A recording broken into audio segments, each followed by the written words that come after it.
আক্রান্তের 25% ডেঙ্গুর hotspot বরগুনায় Aedes নিধনে নেই পদক্ষেপ। ঘাটতি সচেতনতায় বাড়ছে করোনাও।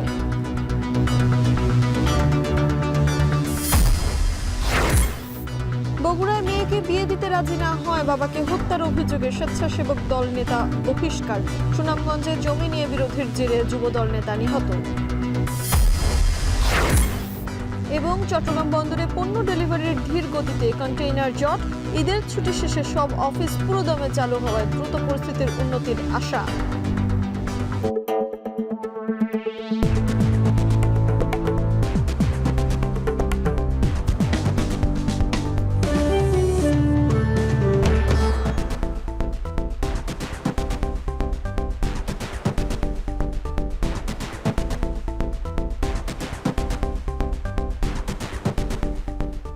স্বাগত। এখন জনপদে আপনাদের সঙ্গে আছি আমি তানজিলা খান মেম।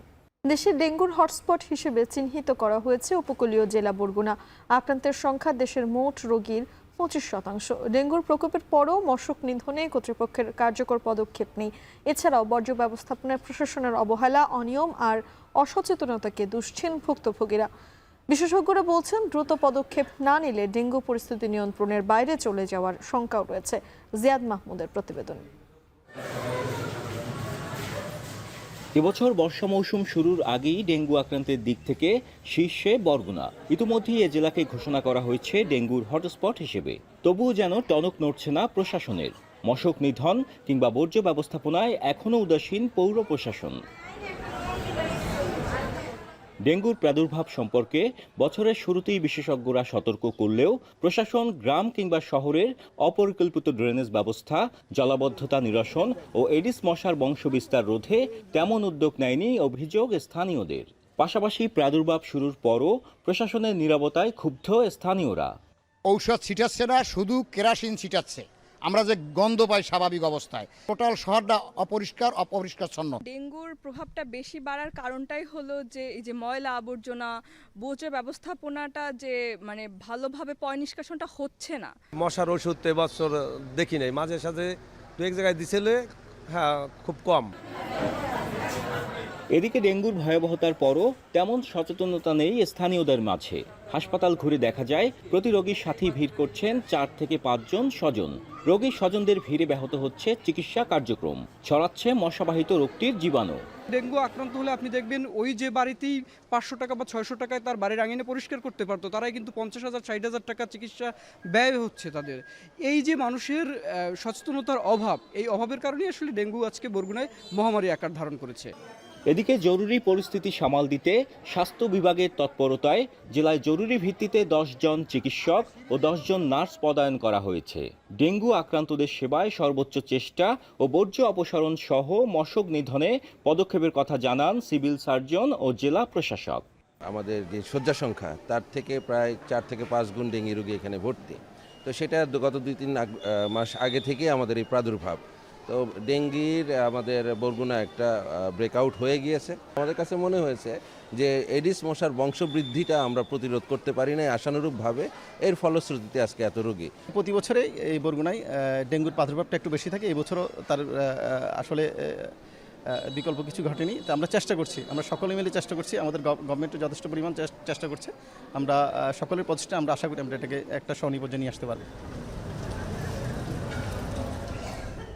এ পর্যন্ত বরগুনায় ডেঙ্গু আক্রান্তের সংখ্যা 1800 ছাড়িয়েছে। সরকারি হিসেবে মৃতের সংখ্যা 5 জন। এদিকে শঙ্কার বিষয় হচ্ছে উপকূল জুড়ে অব্যাহত রয়েছে বৃষ্টিপাত, যা এডিস মশার বংশ বিস্তারে সহায়ক বলে জানান বিশেষজ্ঞরা। তাই দ্রুত সময়ের মধ্যে প্রান্তিক জনগোষ্ঠীর মাঝে সচেতনতা বৃদ্ধি সহ জলাবদ্ধতা ও বর্জ্য অপসারণ ও মশক নিধনে কার্যকর পদক্ষেপ না নিলে বরগুনার ডেঙ্গু পরিস্থিতি নিয়ন্ত্রণের বাইরে চলে যাওয়ার শঙ্কা রয়েছে।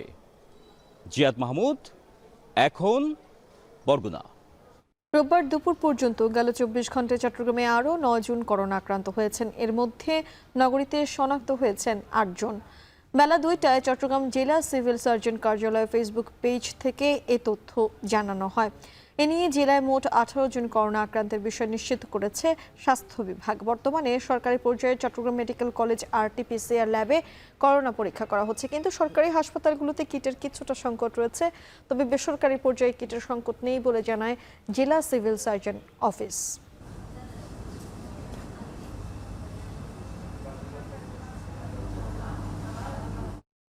এদিকে কুমিল্লাতেও বাড়ছে করোনা সংক্রমণ। রোববার সকাল পর্যন্ত আক্রান্ত হয়েছেন অন্তত 4 জন।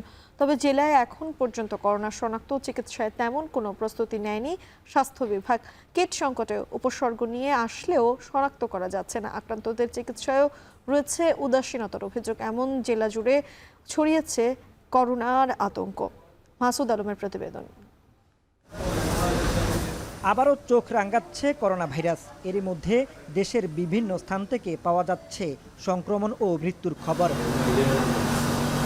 কুমিল্লাতে রোববার পর্যন্ত এক নারীসহ 3 জনের শরীরে করোনা ভাইরাসের উপস্থিতি পেয়েছে স্বাস্থ্য বিভাগ। এর মধ্যে 2 জন ঢাকার ডিএনসিসি কোভিড ডেডিকেটেড হাসপাতাল ও 2 জন কুমিল্লায় চিকিৎসাধীন রয়েছেন।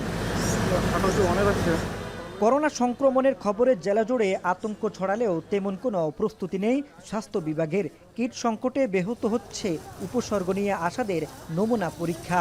পাশাপাশি আক্রান্তদের চিকিৎসায় রয়েছে উদাসীনতার অভিযোগ। প্রায় দেখা যায় কিট সংকট, তো সময় মতো যদি আমরা কিটটা মজুদ রাখতে পারি তাহলে মানুষের মধ্যে যে একটা উদ্বিগ্নতা সেটা আসলে হ্রাস পাবে। এদিকে দীর্ঘদিন রক্ষণাবেক্ষণের অভাবে RT-PCR ল্যাব ও আইসোলেশন ইউনিটগুলো প্রায় অকেজো। জনবল সংকটে বন্ধ করোনা রোগীদের জন্য স্থাপিত কুমিল্লা মেডিকেল কলেজ ও জেনারেল হাসপাতালের ICU সেবা। একটা নিউজ দেখলাম যে আমাদের কুমিল্লাতে সিভিল সার্জন অফিস থেকে একটা নিউজ দেখলাম যে কুমিল্লাতে 3 জন শনাক্ত হয়েছে। করোনা যেহেতু আবার এটা দ্বিতীয় টাইমে এটা আসছে এবং এটা প্রাদুর্ভাব ছড়িয়ে পড়তেছে, এর জন্য প্রত্যেকে সচেতন হতে হবে। তবে দ্রুত সময়ের মধ্যে করোনা শনাক্তের কিট পৌঁছাবে বলে জানায় জেলা স্বাস্থ্য বিভাগ। দেয়া হচ্ছে চিকিৎসা প্রস্তুতি সহ বন্ধ ICU সেবা চালুর আশ্বাস। কিটের যে সংকট ছিল বা সংকট আছে সেটা অতি দ্রুতই সমাধান হয়ে যাবে বলে আশা করছি এবং সরকার এই বিষয়ে পূর্ণ সচেতন যে আইসোলেশন ইউনিট বা অন্যান্য যে প্রতিরোধমূলক ব্যবস্থাগুলো আছে, জনসচেতনমূলক কার্যক্রম আছে, এগুলা যথারীতি চলমান আছে। বর্তমানে জেলায় 72,000 ডোজ ভ্যাকসিন রয়েছে। 60 ঊর্ধ্ব ও অন্তঃসত্ত্বাদের দেয়া হবে এই ভ্যাকসিন। মাসুদ আলম, এখন কুমিল্লা। সাতক্ষীরায় সাবেক সংরক্ষিত নারী সংসদ সদস্য রিফাত আমিনের বাড়িতে অভিযান চালিয়ে তার ছোট ছেলে রুমনকে অস্ত্র ও মাদকসহ আটক করেছে সেনাবাহিনী।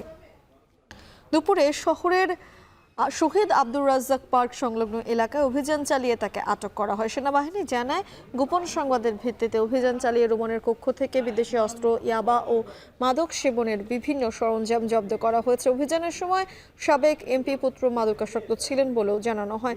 আটক রুমনের বিরুদ্ধে মাদক বিক্রি ও সেবনের অভিযোগ রয়েছে। রিফাত আমিন 2014 সালে আওয়ামী লীগ মনোনীত সংরক্ষিত নারী আসনের সংসদ সদস্য ছিলেন। 2018 সালের পর থেকে তিনি বিদেশে বসবাস করছেন বলে জানা গেছে।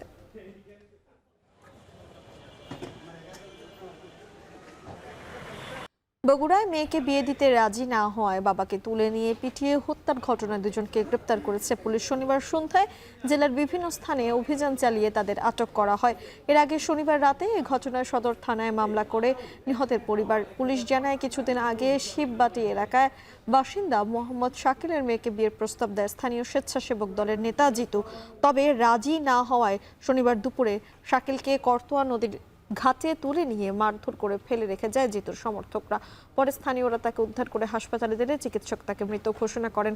এই ঘটনার পর জিতুর সদস্য পদ বাতিল করে বিজ্ঞপ্তি দিয়েছে স্বেচ্ছাসেবক দল। সুনামগঞ্জের শান্তিগঞ্জে জমি নিয়ে বিরোধের জেরে 2 পক্ষের সংঘর্ষে যুবদলের এক নেতা নিহত হয়েছেন। সকালে উপজেলার জামলাবাজ গ্রামের এই ঘটনা ঘটে। নিহত নজরুল ইসলাম ইউনিয়ন যুবদলের সহসভাপতি। পুলিশ জানায়, শান্তিগঞ্জের জামলাবাজ গ্রামের চাচাতো ভাই নজরুল ইসলাম ও তাজ উদ্দিনের মাঝে জায়গা নিয়ে বিরোধ চলছিল। এর জেরে রোববার সকালে বাড়ির সীমানায় বস্তা ফেলাকে কেন্দ্র করে 2 পরিবারের মাঝে বাকবিতণ্ডা হয়। এক পর্যায়ে দেশীয় অস্ত্র নিয়ে সংঘর্ষে জড়িয়ে পড়লে নজরুল ইসলাম নিহত হন। এই ঘটনায় জড়িতদের ধরতে অভিযান চলছে বলে জানায় পুলিশ।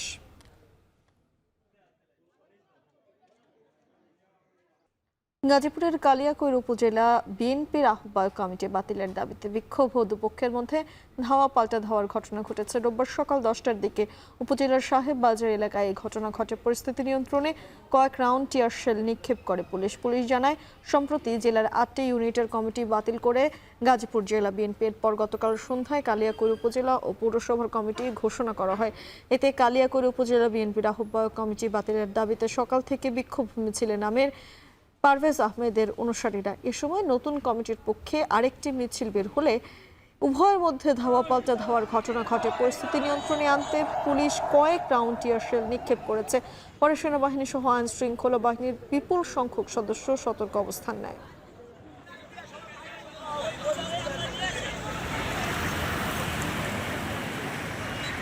চট্টগ্রাম বন্দরে পণ্য ডেলিভারির ধীর গতির কারণে এখনও কাটেনি কন্টেইনার জট। 54,000 TEUs ধারণ ক্ষমতার বিপরীতে বর্তমানে বন্দরে কন্টেইনার আছে প্রায় 42,500 TEUs। আজ সকাল পর্যন্ত গত 24 ঘন্টা ডেলিভারি হয়েছে মাত্র 1935 TEUs। তবে ব্যাংক সহ সরকারি বেসরকারি সব অফিস আজ থেকে পুরোদমে চালু হওয়ায় দ্রুত পরিস্থিতির উন্নতি হবে বলে আশা কর্তৃপক্ষের। তবে ডেলিভারি কম হওয়ায় বেসরকারি আইসিডিগুলোতে ও কন্টেইনার জমে গেছে। এমন অবস্থায় পণ্য ডেলিভারি নিতে দেরি করলে প্রতিদিন 4 গুণ জরিমানা গুনতে হবে আমদানিকারকদের।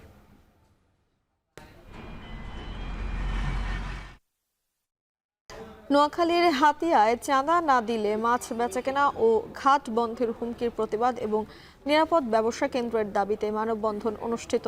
দুপুরে কাজীর বাজার ঘাটে এই মানববন্ধনে অংশ নেন মৎস্যজীবী, জেলে ও ব্যবসায়ীরা। তাদের অভিযোগ, গেল কয়েক সপ্তাহ ধরে কাজীর বাজার ঘাটে জেলে ও ব্যবসায়ীদের কাছে মোটা অঙ্কের চাঁদা দাবি করে আসছে একটি অসাধু চক্র।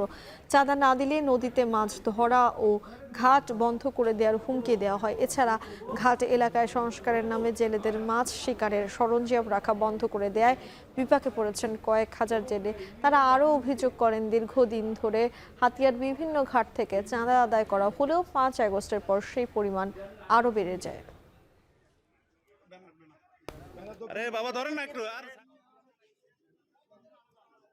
গোপালগঞ্জের গোপীনাথপুরে 6টি যানবাহনের মধ্যে সংঘর্ষে এক পুলিশ সদস্য সহ 2 জন নিহত হয়েছেন। আহত হয়েছেন আরও অন্তত 25 জন। গেল রাতে ঢাকা খুলনা মহাসড়কে এই দুর্ঘটনা ঘটে।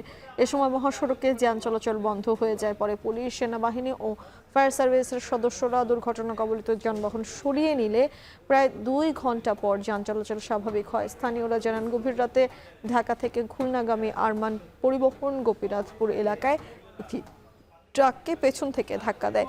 এ সময় ক্ষতিগ্রস্ত বাস যাত্রীদের উদ্ধারের সময় দ্রুত গতিতে আসা আরও 3টি বাস ও একটি প্রাইভেট কার সেখানে থাকা যানবাহনগুলোকে ধাক্কা দেয়।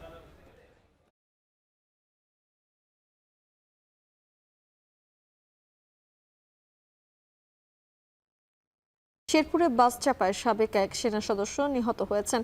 দুপুরে সদর উপজেলার ভাতশালা ইউনিয়নের হাওড়া এলাকায় এই দুর্ঘটনা ঘটে।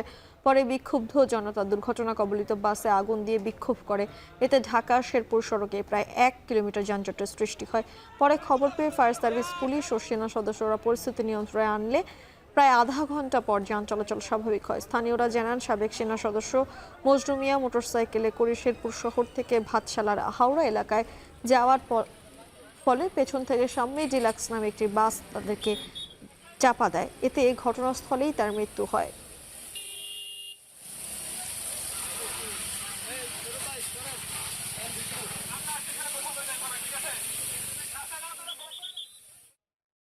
শেষ করছি এখন জনপদ। এখন টেলিভিশন ওয়েবসাইটে দেখতে ভিজিট করুন এখন.tv, ফেসবুকে দেখুন facebook.com/tv.এখন, এছাড়া ইউটিউবে দেখুন youtube.com/c/echontv।